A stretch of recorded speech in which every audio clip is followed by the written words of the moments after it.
What if I told you that the secret to a 300-yard drive isn't swinging your absolute hardest, but like actually learning how to violently hit the brakes? I mean, it sounds completely backward, doesn't it? We're so conditioned to think that maximum speed requires this just continuous, uninterrupted effort. Right, like foot on the gas the whole time. Exactly.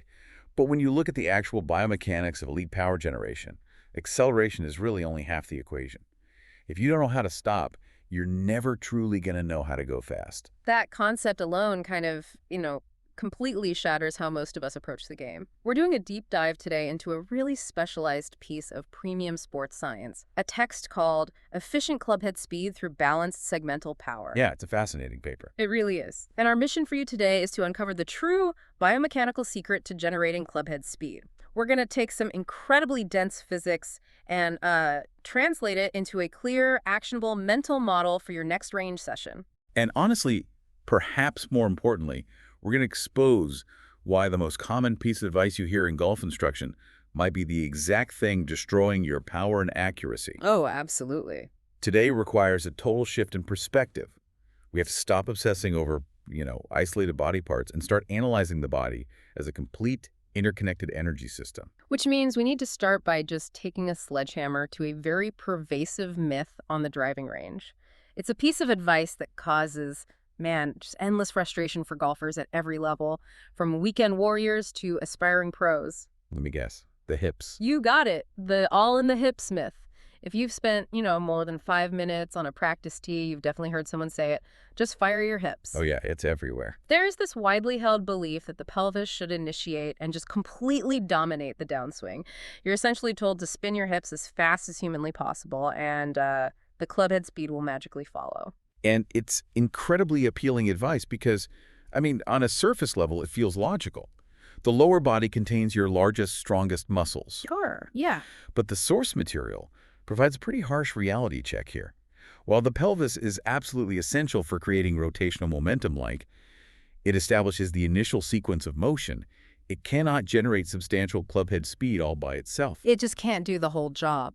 Right. When one body part tries to produce this disproportionately large amount of power, the entire structural chain just breaks down. Yeah, and the text uses a brilliant analogy here that really paints the picture. Relying entirely on your hips is exactly like getting your hands on this massive, state-of-the-art, 1,000-horsepower racing engine, dropping it into a car, but connecting it to, a weak, rusty transmission pulled out of a 20-year-old golf cart. That's the perfect way to visualize it, yeah. The potential power is technically sitting right there in the engine, but the system simply cannot deliver that power to the tires. Exactly, because this is fundamentally a story about energy transfer. When one segment, like the pelvis, creates this excessive, isolated acceleration, it forces the subsequent segments to compensate. And that's where things get messy. Really messy. Yeah. That disproportionate power creates poor timing, unstable movement patterns, and ultimately a massive reduction in the actual kinetic energy that makes it down to the golf ball. So if we want to fix that, weak transmission, we have to look under the hood and understand the physics of how energy actually moves through the human body during a high-speed athletic motion. Right. And in biomechanics, we call this the kinetic chain. In an efficient golf swing, energy doesn't just happen all at once. It moves in a highly orchestrated progressive sequence. Like a wave. Exactly like a wave. And this wave of energy always travels from the larger, more proximal segments, meaning the parts closer to the center of your body, out to the smaller, more distal segments. Okay, so mapping that out sequentially for you listening, we're talking about energy moving from the pelvis into the torso, then into the arms, and finally into the golf club. Precisely. Pelvis, torso, arms, club. Each segment has a really specific job. It contributes to the movement. It accepts energy from the segment right before it. It adds its own muscular force to that energy, and then it transfers that newly compounded energy to the next segment in line. Okay. But this is where the biomechanics get truly fascinating, and where we return to your point about hitting the brakes. Yeah. This progressive sequence isn't just a chain of acceleration. It is a highly calibrated sequence of acceleration and rapid deceleration. Okay, wait, let me stop you right there, because this is the concept that is so hard to wrap the mind around. To make the club go faster at the end of the chain, the massive muscles at the beginning of the chain actually have to, actively slow down. They do, yeah. How does hitting the brakes push the car faster? I mean, it sounds crazy. Think about cracking a bullwhip. If you want the tip of that whip to break the sound barrier, you don't just push your arm forward as fast as you can and keep Sure, pushing. you'd just be dragging it. Exactly. The whip just drags through the air.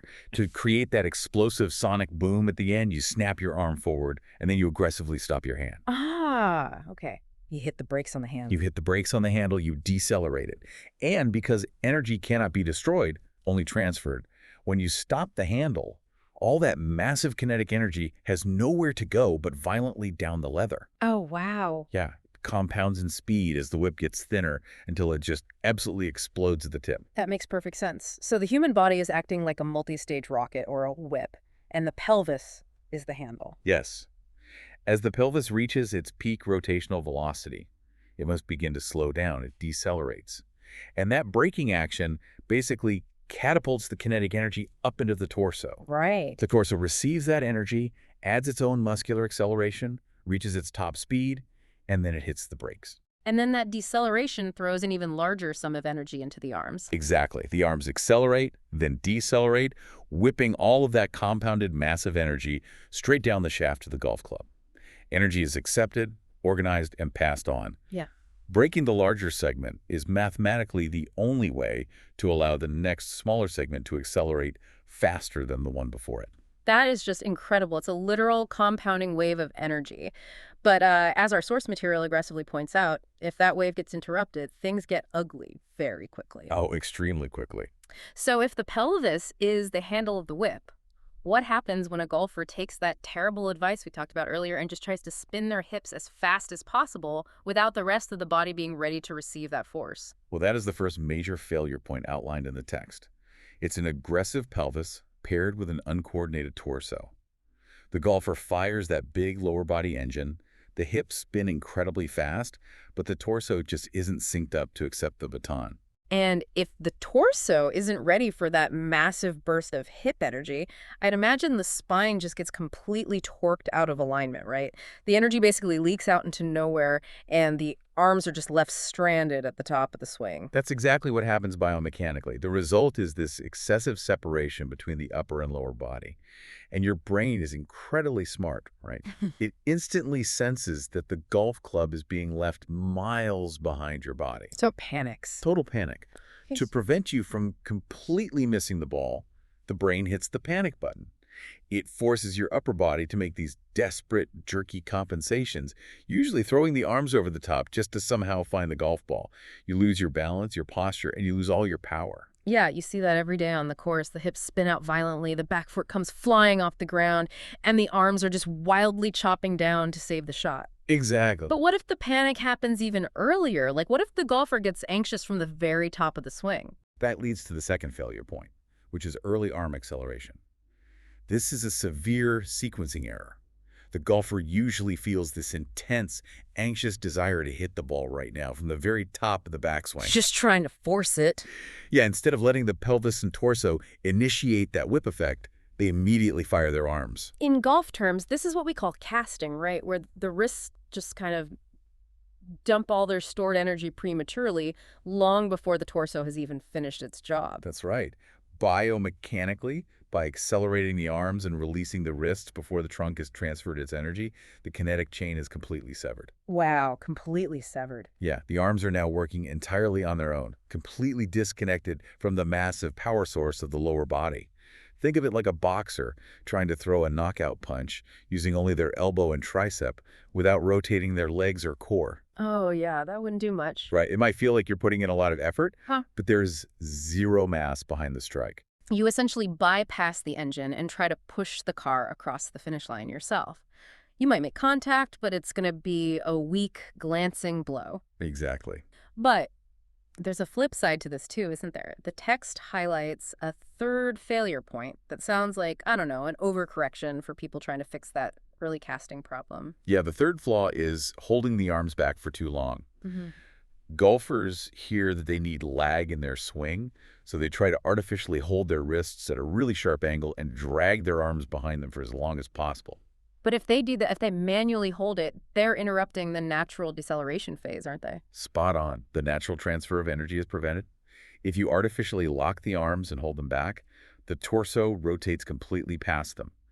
In golf terminology, the arms get stuck behind the body. And because the arms are trapped behind the rotating torso, the club is physically prevented from accelerating naturally into the impact zone. So, to save the shot from going 50 yards wide to the right, the golfer has to forcefully stall their entire body rotation and violently flick their wrists at the very last millisecond. So you're relying on a desperate hand flip just to square the face, which, requires superhuman timing that none of us possess on a consistent basis. Exactly. You just can't time that up consistently. So connecting the dots here, generating tremendous aggressive rotational speed in your hips is mathematically useless if the sequence is broken. Maximum performance on the golf course is never created by one dominant body part operating in isolation. Never. And that is the ultimate takeaway from the biomechanics. Which naturally brings up a massive question. If spinning the hips as fast as possible is breaking the kinetic chain, what metric are elite coaches actually looking at to know if the sequence is working? Like, if the goal isn't just building one exceptionally powerful physical segment, what is the blueprint they use to build a functional swing? Well, elite coaches are looking to build a balanced performance system. The philosophy in this premium science text dictates that you have to develop strength, speed, coordination, and control throughout every single segment of the body in harmony. And just to clarify, a crucial distinction the text makes, this does not mean every body segment should move at the exact same speed, right? Like the hips and the arms aren't moving at the same miles per hour. No, absolutely not. It's not about equal speed across the board. It's about proportional, appropriate speed. Every segment must contribute the correct amount of speed at the exact correct time to fulfill its specific role in the whip. Okay. To measure this, coaches don't just film a swing and see if the sequence went pelvis, torso, arms, club. Just ticking those boxes isn't enough. The source material provides a deeply technical checklist of 7 critical factors required to achieve high-quality energy transfer. Let's explore these because this is where the science really hits the turf. If I'm a coach evaluating a swing, I assume I'm not just looking at raw velocity right out of the gate. No, not at all. The very first factor is the direction of movement. Are the body segments actually moving in a geometric way that directs energy toward the target, or are they spinning off axis? That makes total sense because you could have a flawless proximal to distal sequence. You could be decelerating perfectly, but if your weight is falling backward onto your trail heel, all that perfectly compounded energy is being directed into the sky behind you, not into the back of the golf ball. Precisely. Direction dictates everything.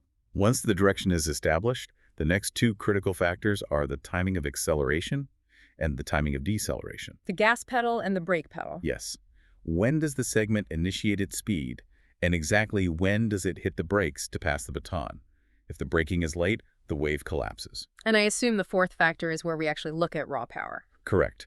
Factor 4 is the amount of rotational and linear speed produced. We're finally measuring if the segment is actually generating enough physical force to matter. Which naturally leads to the fifth factor. I'd imagine if you're generating massive amounts of speed and then violently hitting the brakes to transfer that speed, it creates incredible physical stress on the body. You would need serious structural strength just to keep from collapsing. Is that where posture comes in? It is exactly where posture comes in. Factor 5 is the maintenance of balance, posture, and structural control. Wow, okay. Yeah, when you decelerate a fast-moving torso to throw energy into the arms, the centrifugal forces are violently trying to pull you out of your spine angle. If you lose your posture, you physically cannot deliver the club head consistently. You have to maintain your structural integrity to handle the extreme forces your own body is creating. So it's not just holding a pretty pose for the cameras. Posture is literally the reinforced concrete holding the kinetic chain together. Exactly. Which brings us to factor 6, the actual transfer of energy from segment to segment. This is the ultimate efficiency metric. Coaches measure how much speed is actually being successfully passed along the chain versus how much is leaking out through poor mechanics or weak joints. And finally, factor 7. The final delivery of the club head into impact, the moment of truth. Are all these previous 6 factors culminating in the club head reaching its absolute highest effective speed at the exact millisecond it compresses the golf ball? Okay, hold on. I got to push back here on behalf of you, the listener. A golf swing takes, what, maybe a second and a half from takeaway to finish? Roughly, yeah. If I am standing over a crucial drive on the 18th hole and I have to think about my directional vector, my precise deceleration timing, my structural integrity, and my energy transfer metrics, my brain is going to short circuit. Oh, I absolutely. am going to completely freeze up over the ball. How is this practical? That is a phenomenal point, and it's a trap a lot of analytical golfers fall into. These 7 critical factors are not swing thoughts. You cannot compute them in a second and a half. Thank goodness. Right. These factors are diagnostic tools for training. When you're on the range doing drills or in the gym doing biomechanical conditioning, you are training your nervous system to adopt these patterns.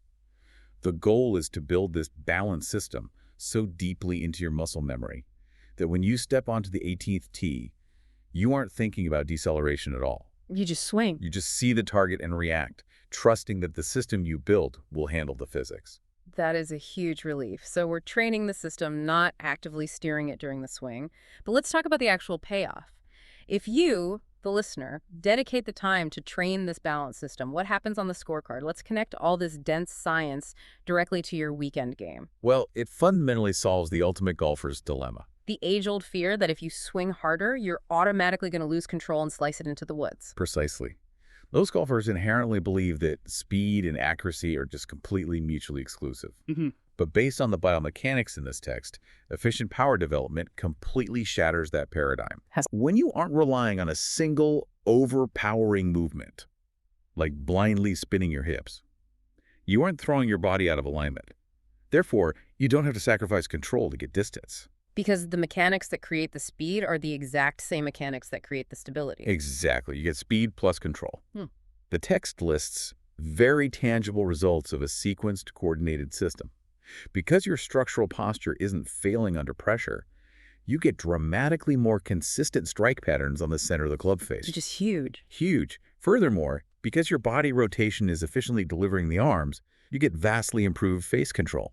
You aren't relying on those desperate microsecond wrist compensations at the bottom of the swing just to hit it straight. The body squares the club face naturally. Yes, which naturally leads to better directional accuracy and ultimately a highly repeatable ball flight.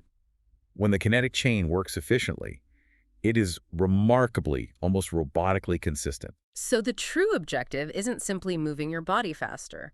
The objective, as the science proves, is to produce speed in the correct direction at the correct time and in the correct amount.